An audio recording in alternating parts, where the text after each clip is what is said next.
Bismillahirrahmanirrahim.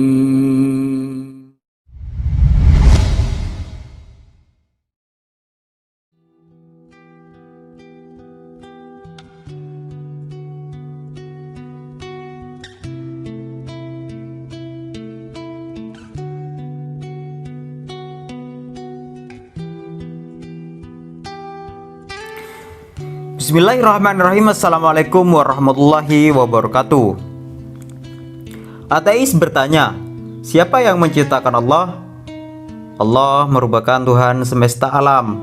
Dialah yang menciptakan jagat raya ini beserta makhluk-makhluk di dalamnya. Semua makhluk yang diciptakan Allah wajib tunduk kepada perintah-perintah Allah dan menjauhi segala larangannya. Manusia adalah makhluk ciptaan Allah yang sempurna karena diberikan akal sehat untuk berpikir. Namun akal atau pengetahuan yang diberikan oleh Allah kepada manusia sangatlah sedikit, sehingga kita tidak perlu memikirkan hal-hal yang sangat jauh dari kemampuan akal kita, seperti menanyakan hal-hal yang sangat mustahil untuk diketahui oleh kemampuan akal. Misalnya menanyakan siapa yang menciptakan Allah, bagaimana rupa atau wujud Allah, dan lain sebagainya. Karena hal itu sangatlah mustahil untuk dicapai oleh akal manusia. Kisah berikut ini mengisahkan seorang ateis atau orang yang tidak percaya akan eksistensi Tuhan. Pada suatu hari ada seorang ateis yang memasuki sebuah masjid. Kemudian dia mengajukan 3 buah pertanyaan, tapi dengan syarat harus dijawab menggunakan akal. Artinya pertanyaan yang diajukan tidak boleh dijawab dengan dalil, karena orang ateis memang selalu mengukur segala sesuatunya menggunakan akal dan bukti-bukti ilmiah.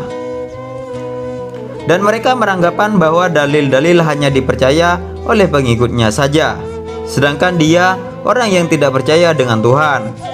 Oleh karena itu, dia memberikan cara agar pertanyaannya tidak boleh dijawab menggunakan dalil.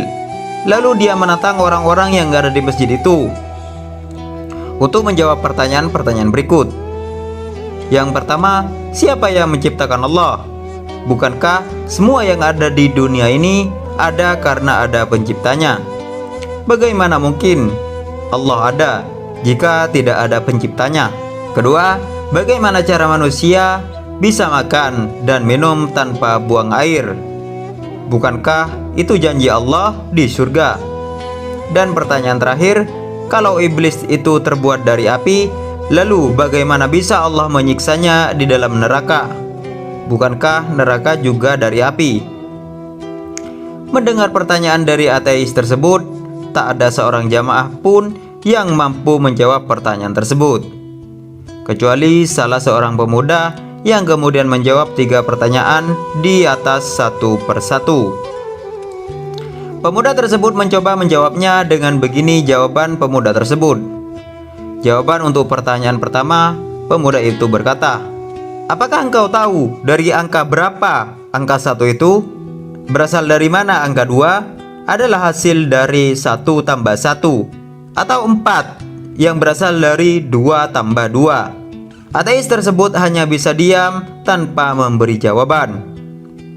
Lalu pemuda itu melanjutkan, "Jika kamu tahu bahwa 1 itu adalah bilangan tunggal, dia bisa menciptakan angka lain.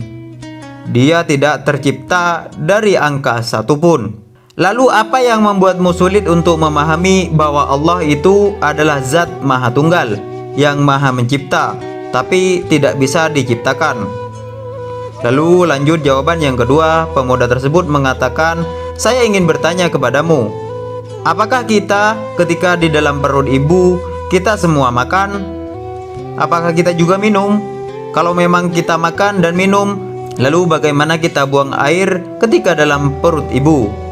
Jika engkau percaya bahwa kita dahulu makan dan minum di dalam perut ibu dan kita tidak pernah buang air di dalamnya, lalu apa yang membuatmu sulit untuk percaya bahwa di surga kelak kita akan makan dan minum tanpa buang air?" Lalu lanjut ke pertanyaan yang ketiga. Ketika menjawab pertanyaan ketiga, Pemuda tersebut tiba-tiba menampar ateis tersebut dengan sangat kerasnya. Ateis tersebut merasakan kesakitan dan marah-marah kepada pemuda tersebut. Lalu pemuda tersebut berkata, "Tangan ini terbuat dari kulit, tanganku ini juga dari tanah, dan pipimu juga terbuat dari kulit, dari tanah juga. Lalu keduanya dari kulit dan tanah juga.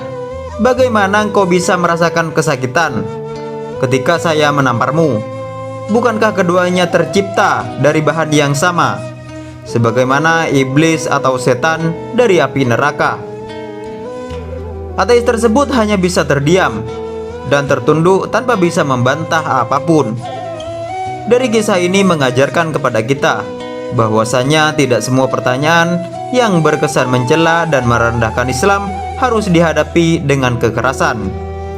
Justru kita menghadapi hal-hal tersebut dengan ilmu, seperti pemuda tadi yang dengan cerdas mampu menjawab pertanyaan-pertanyaan.